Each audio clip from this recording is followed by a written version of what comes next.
오늘 주시는 하나님의 말씀 구약 성경 신명기 13장 3절에서 5절의 말씀까지 함께 읽도록 합니다. 너는 그 선지자나 꿈꾸는 자의 말을 청종하지 말라. 이는 너희의 하나님 여호와께서 너희가 마음을 다하고 뜻을 다하여 너희의 하나님 여호와를 사랑하는 여부를 알려 하사 너희를 시험하심이니라.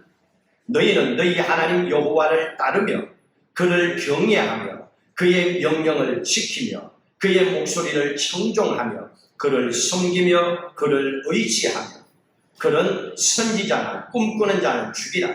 이는 그가 너희에게 너희를 애국 땅에서 인도하여 내시며 종되었던 집에서 속량하신 너희의 하나님 여호와를 배반하게 하려 하며 너희의 하나님 여호와께서 내게 행하라 명령하신 보에서 너를 꿰어내려고 말하였습니다. 너는 이같이 하여 너희 중에서 악을 제할지니라. 아멘. 신명기의 말씀은 이스라엘 백성들이 430년 애굽에서 종살이하다가 하나님께서 약속하신 가나안 축복의 땅으로 보내십니다. 그리고 40년 광야 생활을 합니다. 그들에게 하나님께서 내가 약속한 새로운 땅, 새로운 시대를 너희들에게 줄 것이다. 그런데 그곳에 가기 전에 너희들은 이 말씀을 잘 들어라. 너희들이 새로운 세상이 열려지게 되면 지금까지 살았던 방법으로 살지 말라. 내가 너희들에게 가르쳐주는 그 말씀대로 지켜 행해라. 그러면 내가 반드시 너희들을 축복하고 이 땅에서도 천국의 삶을 누리다가 진짜 천국까지 간다 하고 주신 말씀이 신명기입니다. 그래서 신명기는 신이 말씀하신 귀한 축복의 말씀이라는 얘기입니다. 신이 주신, 신이 명령하신 말씀. 여러분 새해에도 여러분 인생 가운데도 하나님의 약속하신 새로운 축복의 길이 활짝 열리시기를 주의 이름으로 축복합니다.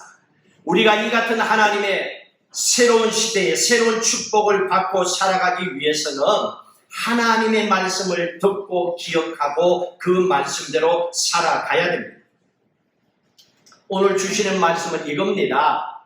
내가 너희들에게 약속한 새로운 땅으로 보내서 새로운 시대를 열어줄 텐데 거기에 가게 되면 너희들과 나 둘만 있는 게 아니라 그 땅에 살고 있는 가나안 원주민 7족속이 있다. 또 이것만이 있는 게 아니다. 그 땅에 들어가게 되면 영적인 악한 세력들이 너희들을 기다리고 유혹할 것이다 하는 말씀을 전해주기 위해서 오늘 주신 말씀입니다. 우리가 2021년을 살아가지만은 나와 우리 가족과 이웃과 사람들이 있을 뿐만 아니라 이 세상에는 하나님의 영이 역사하고 악한 영이 역사하고 있습니다. 그래서 이 악한 영은 어떻게 하든 간에 하나님의 자녀들을 무너뜨리고 세상에서 모든 것을 미혹하고 망하게 만들려고 하는 겁니다. 하나님을 떠나가게 만들려고 하는 겁니다. 그래서 하나님께서는 이 영적인 세상 가운데서 너희들이 이렇게 해야만 된다. 그러기 위해서는 이 세 종류의 유혹을 반드시 이겨내야 된다고 그랬습니다. 이 세 가지 유혹의 공통점은 사람입니다. 여러분 우리가 새로운 2021년을 살아가고 있지만 여전히 사람과의 관계 속에서 사탄은 사람을 통하여 우리를 유혹합니다. 이것을 잘 이겨내라는 얘기입니다. 그 첫 번째 나오는 것이 1절입니다. 1절 같이 읽도록 합니다. 너희 중에 선지자나 꿈꾸는 자가 일어나서 이적과 기사를 내게 보이고 그가 내게 말한 그 이적과 기사가 이루어지고 너희가 알지 못하는 다른 신들을 우리가 따라 섬기자고 말할지라도 이 말에 능력이 있었어요. 왜냐하면 예언하고 꿈꾸는 자들이 기적을 일으키고 놀라운 일을 행합니다. 그리고 2절에 그랬죠. 그 꿈과 예언이 맞아떨어진 거예요. 이 정도 가버리면 사람들이 껍벅 죽게 돼 있습니다. 그런데 그 다음이 중요하다는 얘기입니다. 이적과 기적이 일어난 것이 끝이 아니고 그 다음에 그 예언하는 자, 꿈꾸는 자들이 무슨 말을 하는지 잘 듣고 그 말을 따르지 말라는 얘기입니다. 그런 행동들을 조심하라는 얘기입니다. 역사적으로 보면 이 일 때문에 이렇게 꿈꾸는 자들, 예언하는 자들 때문에 나라가 통째로 망한 사건이 있었습니다. 러시아입니다. 러시아의 마지막 황제였던 니콜라이 2세가 다스릴 때입니다. 독일 계통의 똑똑한 황제였습니다. 400년 동안에 한 집안이 그 나라를 다스릴 정도로 굉장히 나라를 통치를 잘했습니다. 모든 러시아 사람이 그 집안을, 그 황제를 하나님처럼 좋아할 정도로 대단한 집안이었습니다. 그런데 한 거짓 예언자, 라스푸틴이라고 하는 이 수도사 때문에 나라가 망합니다. 이 니콜라이 황제에게는 자녀들이 일남 사녀가 있었습니다. 일남 사녀가 있었는데 막내 아들이 혈류병이 걸려 있었어요. 아무래도 치료할 방법이 없는 겁니다. 그러니 부모는 어떻게 하든 간에 자식만 살릴 수 있으면 뭐든지 다 하고 싶겠죠. 사방팔방으로 사람을 찾았습니다. 그런데 그 당시에 러시아에 가면 동방정교가 있습니다. 지금도 있습니다. 동방정교에 있는 라스푸틴 수도사, 우리로 치는 목사지요. 이 수도사가 있었는데 이 사람이 왔습니다. 그 수도사를 데려와서 아이를 위해서 기도를 했더니 혈류병이 나아버렸습니다. 여러분, 예언이라든지 또는 어떤 꿈꾸는 것 자체가 문제가 아니에요. 예언과 꿈꾸는 것이 문제가 아니라 예언을 해석하고 꿈을 해석하고 예언을 하고 하는 사람들의 그 다음에 행동이 문제가 되는 거예요. 많은 사람들이 이것 때문에 큰 문제를 낳게 됩니다. 이러다 보니까 아들이 혈류병에 나왔습니다. 이때부터 황제도 왕비도 이 수도사에게 껍벅 죽어서 넘어가는 거예요. 무슨 말이든 다 그대로 됩니다. 그때부터 이 수도사가 황실에서 엄청난 영향력을 가지기 시작합니다. 수도사는 기도하고 말씀을 준비해야지 자기가 왜 정치 쪽으로 권력 쪽으로 빠집니까? 그렇게 되게 돼 있어요. 정치나 권력이나 돈은 맛을 들이면 못 빠져나갑니다. 이 수도사가 엄청난 힘을 가지고 또 황제가 황실의 고문이라는 그 위치에 딱 앉혀버린 거예요. 그러고 나니까 이때부터 나라의 법을 이 수도사가 마음대로 만들기 시작합니다. 지 마음대로. 대한민국 정치나 미국 정치를 보면 그렇잖아요. 어느 자리에 앉혀놓으면 뭐 통일부 장관이 되든 뭐가 되든 지 마음대로 법을 바꿔가지고 막 하잖아요. 그런 권력을 가지고 뭔가를 하려고 하는 겁니다. 그리고 황실에 있는 보물도 슬쩍슬쩍 지가 챙기기 시작합니다. 황실에 있는 많은 여자들도 건들기 시작합니다. 이 수도사 한 사람 때문에 아주 복잡한 문제가 생기기 시작합니다. 그러니 주위에 있는 사람들이 그게 안 보이겠어요? 다 알죠. 온갖 나쁜 짓을 다 해서 주변 사람들이 저 라스푸틴 수도사 위험하다, 위험하다, 위험하다 얘기를 다 했습니다. 그런데도 불구하고 아들을 고쳐준 수도사였기 때문에 황제도 왕비도 100% 맹종을 합니다. 따지지 않고 무조건 껍벅입니다. 그러면서 점점 황실의 기강이 무너지기 시작합니다. 나라가 흔들리기 시작합니다. 전쟁에 나가서 지기 시작합니다. 경제적으로 파탄이 오기 시작합니다. 나라가 갈 때까지 간 거예요. 나중에는 라스푸틴 수도사가 황실에 있는 젊은 장교들에게 죽습니다. 그리고 황실의 집안은 어떻게 되는 줄 알아요? 하나님처럼 그렇게 사랑받던 400년 동안의 러시아를 건강하게 잘 다스렸던 그 집안에서 나온 니콜라이 이 황제와 부인과 일남 사녀는 백성들이 들고 일어나서 총살시켜버렸어요. 그날로 러시아에서는 황제가 사라집니다. 그리고 400년의 역사가 그 순간에 무너집니다. 한 사람 수도사. 여러분, 목사 한 사람 잘 만나는 것 대단히 중요합니다. 여러분들이 영적인 부문이라는 것이 단순한 게 아니에요. 이런 비극적인 사건은 오늘 우리가 1절 이후에 3절의 말씀까지 본 바대로 하나님의 말씀처럼 절대로 충종하지 말라, 듣지 말라고 했던 이 꿈꾸고 예언하는 자들의 잘못된 말을 쫓아갔기 때문에, 그랬기 때문에 결국 자기도 망하고 가족도 총살당하고 나라도 세상에서 없어지는 비극을 맞이했던 겁니다. 여러분들도 세상을 2021년 살아가다 보면 여러분 가정에 어려운 문제가 있을 때, 자식이든 돈이든 건강이든 사업이든 어떤 문제가 있어서 내가 급하다 보면 아무거나 막 잡으려고 할 수 있어요. 그러다 보면 그때 신령하다는 둥, 뭐가 보인다는 둥, 누군가를 만나게 되면 여러분들이 오늘 이 말씀을 기억하십시오. 영적인 분별력을 가지고 살아가라는 얘기입니다. 무조건 따르라는 얘기가 아니에요. 꿈과 예언이 문제가 아니에요. 그 다음에 새길로 빠지는 그 태도를 보라는 얘기입니다. 그런 목사들, 그런 영적인 사람들 많이 있습니다. 누가 그렇게 했습니까? 그 길을 따르는 사람들이 그렇게 만든 거죠. 둘이가 똑같은 거예요. 영적인 분별력을 가지라는 얘기입니다. 두 번째로 그룹을 보십시오. 6절과 7절을 조심하라 그랬습니다. 6절 있습니다.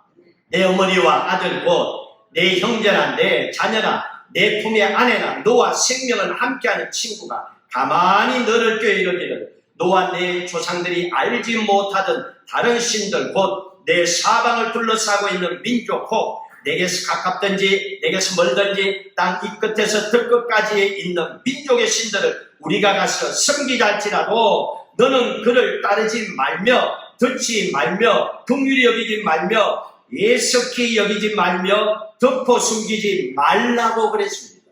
두 번째는요, 마귀는 어떤 사람들을 통해서 유혹하는가? 우리의 형제, 자녀들, 아내, 그렇게 믿었던 친구들을 통해서 여러분들을 유혹합니다. 조심하라는 거예요. 우리 주위도 보세요. 다 믿었던 사람들을 통해서 생긴 문제예요. 이들을 통하여서 다른 신들을 쫓지 말라는 얘기입니다. 가족이기 때문에 어쩔 수 없어가 집안을 망하게 하고 내 인생을 빼앗아갈 수 있다는 얘기입니다. 친구들 따라서 이상한 짓 하지 말라는 얘기입니다. 잘 끌려가잖아요. 야 하고 이거 하자 그러면 친구 때문에 강남 간다고 가서 딴짓 하는 거예요. 그 유혹을 조심하라는 얘기입니다. 올 한 해 새롭게 살아갈 때도 그것이 내 인생을 망칠 수가 있는 거예요. 8절에도 그랬죠. 따르지도 듣지도 말고 긍휼히 여기지도 말고 애석하게 생각도 말고 덮어 숨기지도 말고 어떻게 하라는 거예요? 끊으라는 얘기입니다. 그 유혹을 끊으라는 얘기입니다. 여러분, 이게 쉬울 것 같아요? 자녀들이 하는데, 형제가 하는데, 친한 친구가 얘기하는데, 여러분 이거 쉽게 끊을 수 있을 것 같죠? 그때는요, 하나님 또 뒤로 물려놓고 따라가요.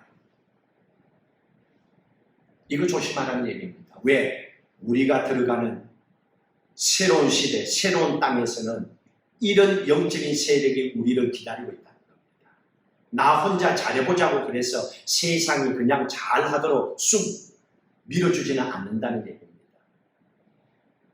새로운 인생이 열리기 위해서는 그러면 어떻게 해야 됩니까? 2020년까지 우리가 끌려다녔던 일들이 있잖아요. 그것 때문에 나를 힘들게 하고 그 유혹 때문에 내 인생을 고통스럽게 했던 거, 그걸 끊으라는 얘기입니다. 이게 영적인 묶임입니다. 소울 타이라고. 영적인 묶임입니다. 모든 사람들은 스스로 돌아보면 이게 다 있어요. 본인은 알아요. 다른 사람은 잘 몰라요. 영적인 묶임이 있습니다. 예를 들면 어떤 한 남자가 자기 아내가 있음에도 불구하고 다른 사람을 더 사랑하고 그 여인을 쫓아갑니다. 이 영적인 묶임이에요. 끊으라는 얘기입니다. 근데 그 사람에 가서 물어봐요. 그게 쉽게 끊기나?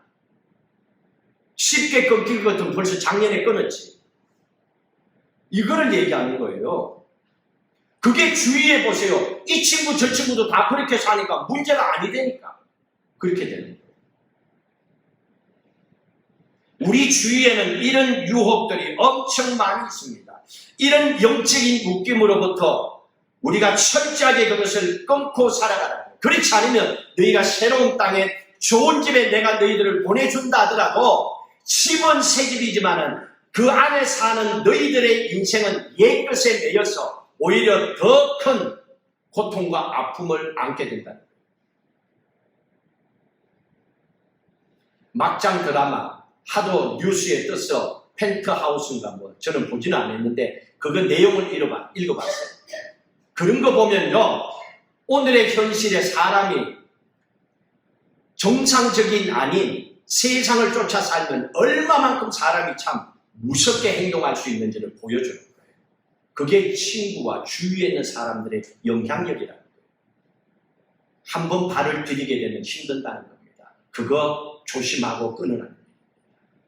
세 번째 마지막 그룹을 보십시다. 12절과 13절 말씀입니다. 12절부터 읽습니다. 내 하나님 여호와께서 내게 주어 거주하게 하시는 한 성읍에 대하여 내게 소문이 들리기를 너희 가운데서 어떤 불량배가 일어나서 그 성읍 주민을 유혹하여 이르기를 너희가 알지 못하던 다른 신들을 우리가 가서 섬기자 한다거든 너는 자세히 듣고 살펴보아서 이런 가증한 일이 너희 가운데에 있다는 것이 확실한 사실로 드러나면 너는 마땅히 그 성읍 주민들을 칼로 죽이고 하는 말씀을 기록하고 있습니다.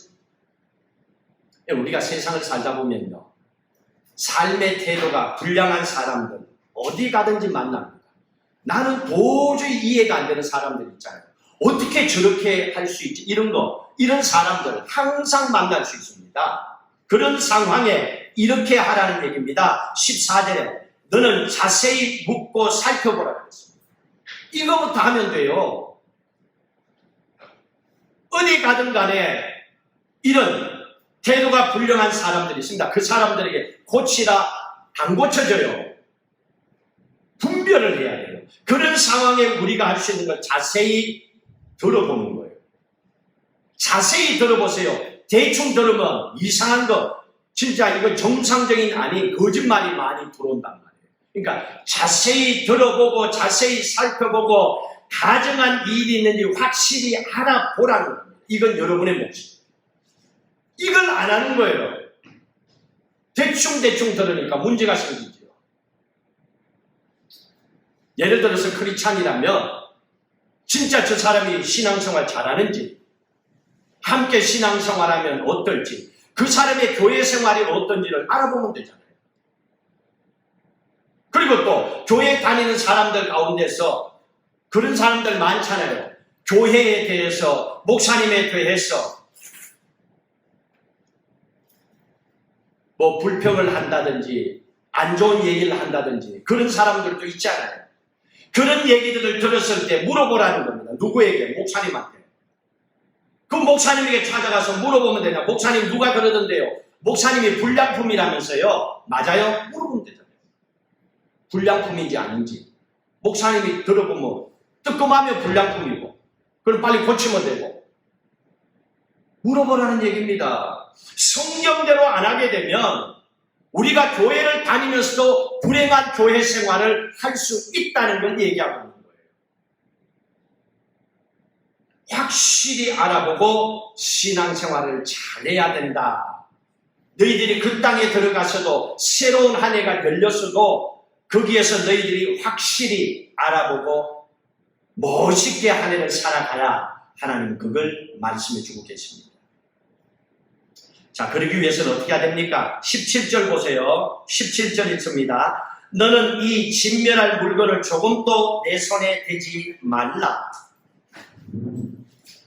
손에 대지 말라는 것은 이 불량배들과 손잡지 말라는 얘기입니다.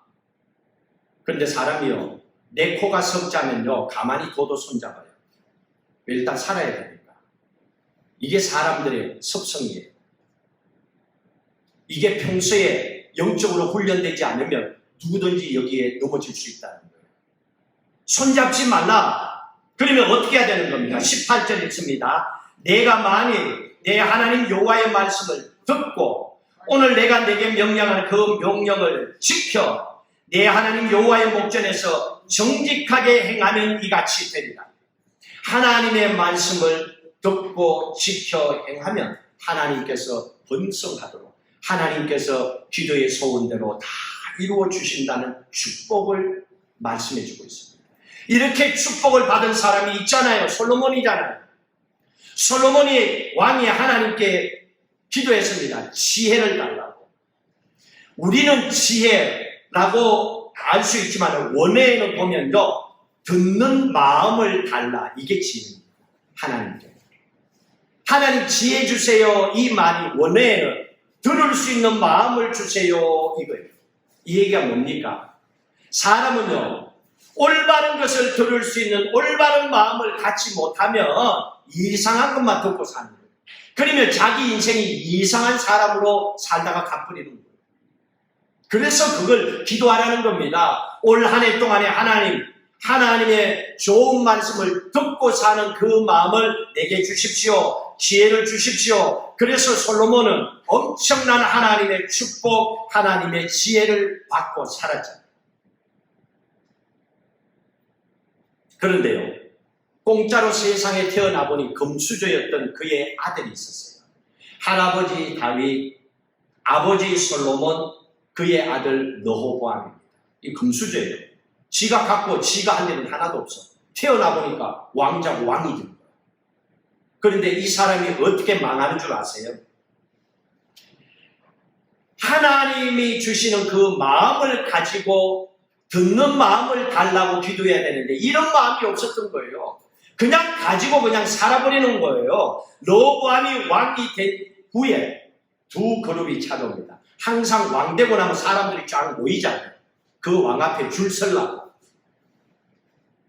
딱 모이는데 두 부류가 찾아왔습니다. 할아버지, 아버지 때 그 왕들을 섬겼던 연세가 드신 노인들 그룹이 찾아와서 우리가 얘기하는 이 말을 듣고 이 지혜를 쫓아서 왕으로서의 사명을 감당하십시오. 이렇게 얘기한 그룹이 있었습니다. 그런데 첫 번째 이 노인들, 그 그룹의 얘기를 듣지 않습니다.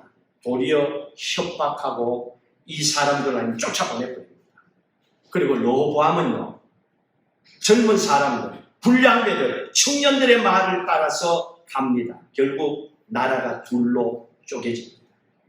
르호보암 이후에 이스라엘 땅이 남쪽 유다와 북쪽 이스라엘로 깨집니다. 그 사람의 인생도 짧게 끝나버리고 맙니다. 또 성경에서 보세요. 제일 힘센 사람이 누굽니까? 삼손이라고 했죠. 어마어마한 그런 힘을 얻었어요. 예를 들면 낙이 턱뼈 하나 가지고 1000명을 죽였대요. 말이 안 되는 거예요. 거짓말이겠지. 그만한 능력을 하늘로부터 받은 거예요.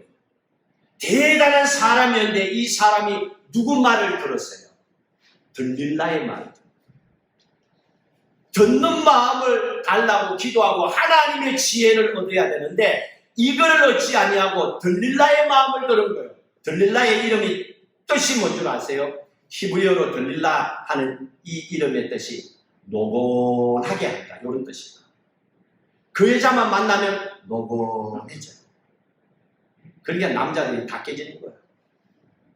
힘이 팍팍 생겨갖고 일해야 될 사람이 매일 노곤하게 들릴라. 결국 어떻게 됐습니까? 하늘로부터 받았던 그 능력도 있지만 삼손이 눈이 뽑히고 머리가 뽑히고 결국 죽잖아요. 모든 것 다 다 잃어버리는 것의 시작이 듣는 것에서부터.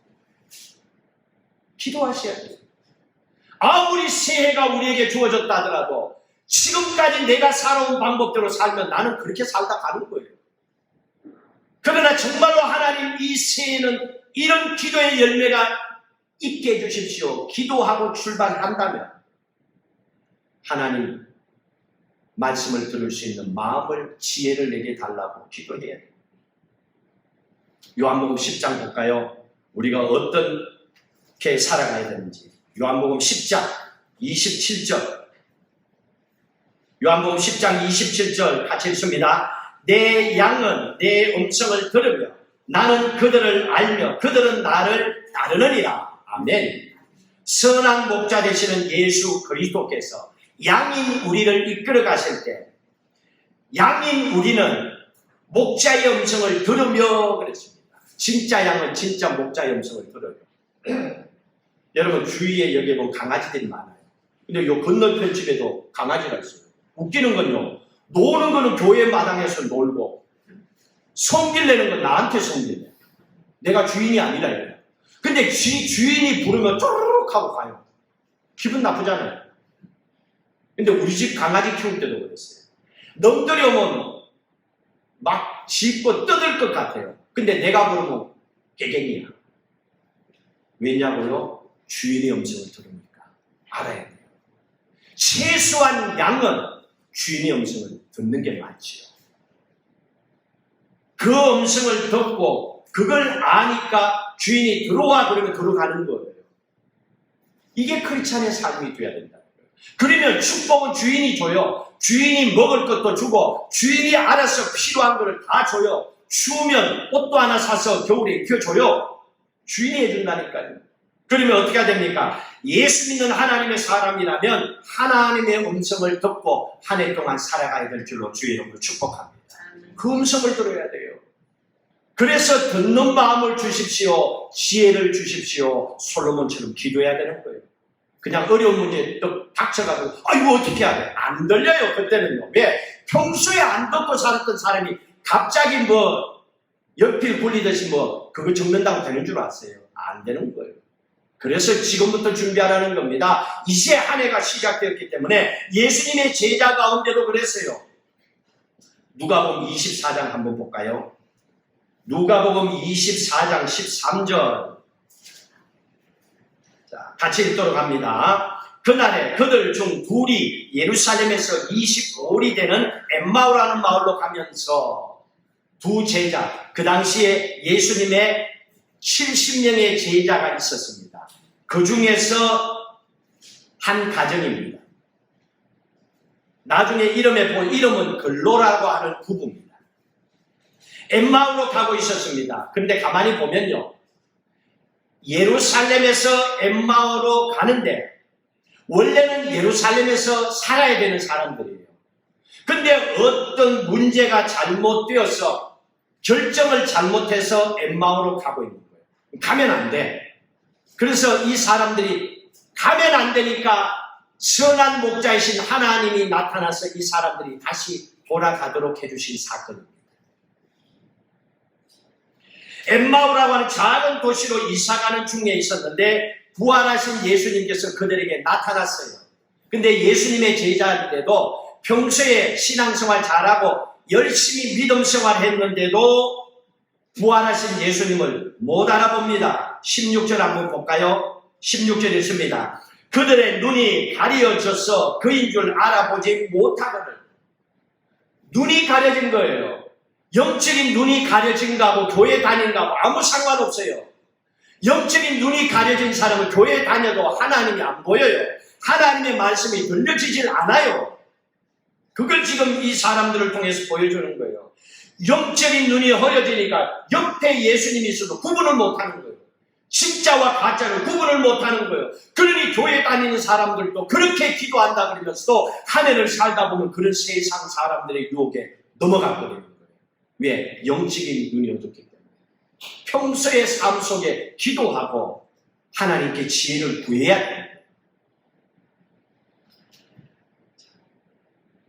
영적인 눈이 어두워져서 보지를 못하면 사람이 그 다음에 어디로 가는 줄 알아요? 눈으로 못 보면 두 번째 단계는 감정으로 가요. 답답해져요.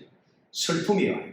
그 다음 단계입니다. 17절에 있습니다. 예수께서 이르실 때 너희가 길 가면서 서로 주고받고 하는 이야기가 무엇이냐 하시니 두 사람이 슬픈 빛을 띠고 머물렀었대요. 감정까지도, 인생의 감정까지도 암울해집니다. 우울해집니다. 보이는 게 없으니까 마음이 우울하고, 여러분 지금 마음이 우울해요? 그 앞에 걸 보세요. 여러분의 영적인 눈이 뜨였으면 밝은 걸 보고 미래를 보고 소망을 보면 이게 안 들어와요. 근데 이게 안 보이고 컴컴하니까 그 다음 단계 마음도 슬퍼지고 우울하고 사는 맛도 안 나고 에라이 그런 생각이 드는 거예요. 영적인 눈에서 시작되는 거예요. 이거 해결 안 하고 뭐 이거 약만 먹는다고 이것만 어떻게 하면 되는 줄 아세요? 안 돼요. 또 돌아가게 돼 있어요. 그걸 우리에게 얘기해 주고 계시는 겁니다. 그래서 이 문제의 원인이 이 엠마오로 가는 부부의 문제가 뭔지를 이렇게 예수님께서 얘기해 주십니다. 25절 같이 읽도록 합니다. 이랬을 때 미련하고 선지자들이 말한 모든 것을 마음에 더디 믿는 자들이여. 예수님께서 하시는 말씀입니다. 영이 눌려서 둔해져서 너희들의 마음이 우울하고 슬픈 것은 너희의 마음의 영적인 문제다라고 얘기를 해주는 거예요. 이게 풀리지 않으면 아무리 맛있는 걸 먹어도 안 돼요. 아무리 돈을 많이 벌어도 안 돼요. 돈일 것 같지요? 아니에요. 돈 때문에 내가 슬픈 것 같은데 돈 줘봐야 조금 있으면 또 그래야 돼요. 문제는 그게 아니었어요. 너희들의 마음이 영이 눌려있고 닫혀있기 때문이라고 얘기합니다. 그래서 우리는 이 말씀을 통해서 한 가지를 깨달아야 됩니다. 세상을 살아가는데 어떤 중요한 결정을 내려야 될 순간이 있을 겁니다. 중요한 결정을 내려야 될 그 순간에는 여러분 스스로 돌아보셔야 돼요. 지금 현재 내가 성령 충만한 상황인지, 내 영혼이 영적으로 충만한 상황인지를 보시고 그때 결정을 내려야 돼요. 다시 말하면 충분하게 기도하고 그리고 나서 하나님이 주시는 마음이 있습니다. 충만한 은혜 가운데 결정을 내리라는 거예요. 급하다고 사인하고 급하다고 돈 줘버리고 급하다고 그냥 여기 가고 저기 가고, 반드시 그거는 자기의 실수예요. 하나님 탓하지 마세요. 하나님 그걸 우리에게 얘기해 주고 있는 거예요. 그래서 중요한 결정일수록 성령에 충만할 때, 내 영혼이 영적으로 가장 충만하고 건강할 때 결정을 내리라. 이렇게 하면 하나님께서 책임져 주겠다는 겁니다. 그리고 나서 예수님께서 이 제자들의 영혼을 살려주십니다. 32절 보십시오. 32절 같이 읽습니다. 그들이 서로 말하되 길에서 우리에게 말씀하시고 우리에게 성경을 풀어주실 때에 우리 속에서 마음이 뜨겁지 아니하더냐. 하나님께서 말씀을 풀어줬더니 말씀을 듣는 이 부부가 영적인 눈이 떠여집니다. 그리고 그 말씀을 들을 때 마음이 뜨거워졌다고 합니다. 여러분, 이게 성령 충만한 상태예요. 마음이 답답하고 불안하고 걱정되는 거, 이때는 뭘 하지 마세요. 하기야 뭐 하고 안 하고는 본인들이 알아서 하겠지만 그건 하면 안 됩니다. 그런데 오늘 이 말씀 때 가슴이 뜨끈뜨끈해요. 뭔가 확신이 탁 와요. 기도하고 나서 하나님의 말씀을 딱 붙잡고 나서 그리고 그런 상황 속에서 일을 행하라는 겁니다. 하나님께서 주시는 하나님의 말씀만은, 성령의 충만한 은혜만이 우리의 영혼을 뜨겁게 회복시켜주는 걸 믿고 사시길 주의 이름으로 축복합니다. 그래서 우리가 성령 충만함을 사모하고 기도하라는 얘기입니다. 말씀을 풀어줬더니 마음이 뜨거워졌다고 그랬잖아요. 사람이요, 가슴이 뜨거워지고 열정이 회복되면요, 그 다음에는 액션을 취해요. 절대로 그 자리에 그냥 있지 않아요. 내가 있어야 될 자리, 내가 해야 될 일을 합니다. 그 다음 단계로 넘어갑니다. 33절 보세요. 33절 읽습니다. 곧 그때로 일어나 예루살렘에 돌아가 보니 열한 제자니 그들과 함께한 자들이 모여있더라. 일어나 예루살렘으로 돌아갔대요. 예루살렘으로 가서는 안 되는 사람이 어떤 일 때문에 갔어. 여기라도 가야지 뭐 어떻게 이러고 간 거예요. 그런데 그 사람들의 마음이 뜨거워지니까, 영적인 눈이 뜨이니까 다시 예루살렘으로 돌아가니 그 사람들이 있어야 될 자리로 돌아갔다는 거예요. 이게 정상적인 삶입니다. 근데 우리가 어때요? 세상을 살면서 종종 얘기하잖아요. 너무 바쁘게 살고 사람들 속에 이것저것에 묻혀 살고, 지금 우리의 상황 같으면 코로나가 어떻고 하면서 거기에 잠겨 있으면 세상 일과 모든 세상의 문제에 갇혀 있으며 늘 그걸 뉴스를 통해서 듣고만 있으면 내 영혼이 지금 죽었는지 살았는지 본인도 모르고 살아요. 그럼 해결할 길이 없는 거예요. 그래서 가슴을 먼저 뜨겁게 해주신 거예요. 말씀을 통하여. 다른 길이 없거든요. 하나님의 말씀이 들어가니까 아 이거구나 하고 마음이 뜨겁게 되는 거예요. 그러니까 눈이 번쩍 뜨이는 거예요. 그러고 나서 아 내가 가야 할 곳이 예루살렘이구나 하고 예루살렘으로 돌아가는 거예요. 내가 해야 할 일을 하는 거예요. 그전에는요 가슴이 뜨겁게 회복되지 않으면 누가 무슨 말을 해도 안 듣고 이상한 길로만 자꾸 가는 거예요. 그래 놓고도 맞대. 맞기는 하나님 그걸 우리에게 깨닫게 해주시는 겁니다. 이 부부가 마지막 결론적으로 한 가지만 더 보십시다. 왜 영적으로 눈이 어둡고 가야 할 길을 가지 못했을까요? 이유는 어디 있습니까? 33절 봤지요. 33절 끝에 11 제자 및 그들과 함께한 자들이 모여있더라. 함께한 자들이 모여있더라 그랬습니다. 부부가 영적으로 힘들었던 건 둘만 있었기 때문에, 부부만 있었기 때문에 함께 있어야 되는데, 함께 기도하는 자리에, 함께 예배하는 자리에, 함께 예루살렘에 와서 다 모여서 기도해야 되는데, 그래서 교회가 이 땅에 필요한 거예요. 신앙생활, 교회, 예배생활로 집에서 혼자 잘 떨어진다. 교회가 왜 필요한지를 우리에게 얘기해 주고 있습니다. 삼손 보세요. 그렇게 힘이 세고 대단한 사람이었지만 항상 문제가 터뜨릴 때는 혼자 다녀요. 혼자 여자 만나러 다니고 혼자 딴짓하고 이런 거예요. 혼자 다니니까 그 삼손도 들릴라에게 빠져가지고 불행한 인생을 살다가 죽잖아요. 아무리 영적인 체험이 있다 하더라도, 나는 기도해서 응답받았다는 사람이라 하더라도 계속 기도하는 모습 속에 함께 영적으로 살아가지 아니하면 혼자 있으면 언젠가는 영적인 뜨거움은 서서히 식게 되어 있습니다. 식어가는 겁니다. 왜? 이 세상 가운데 살기 때문에. 한 예를 들어보세요. 장작을 넣어서 불을 뗀다고 합시다. 그 중에 장작 하나를 쑥 빼갖고 둬보세요. 10분이면 꺼져요. 10분이면 꺼집니다. 그 안에 있었던 장작. 그런데 이 장작을 다시 쑥 넣어봐요. 불이 확 다시 탑니다. 살 길은 이겁니다. 교회를 사랑하고 교회를 중심으로 신앙생활을 하라는 얘기입니다. 기도하라는 얘기입니다. 함께 기도하라는 얘기입니다. 그 자리를 떠나지 말라는 얘기입니다. 그러나 사람은요, 세상을 살아가기 때문에 항상 뜨거워질 수는 없어요. 맞아요. 그러면 어떻게 해야 됩니까? 나는 불이 식었다 하더라도 교회 오면 내 옆에 있는 사람들이 뜨겁지 않아요. 그 불이 쏙쏙쏙 붙는다니까요. 그래서 우리는 이 세상을 살아가면서 교회 와서 함께 예배드리면서 신앙생활하면서 내 주위에 있는 사람들과 함께 기도하는 가운데 그 사람들이 영적인 불이 내게도 다시 옮겨 붙어서 세상에서 영적인 불이 뜨겁게 타는 인생을 살다가 천국까지 가는 것이 교회 생활입니다. 그래서 교회를 중심으로 예배하고 기도하고 살라고 이 땅에 주님의 핏값 주고 교회를 세워주셨습니다. 하나님은 저와 여러분에게 2021년 새해 새로운 인생을 열어주셨습니다.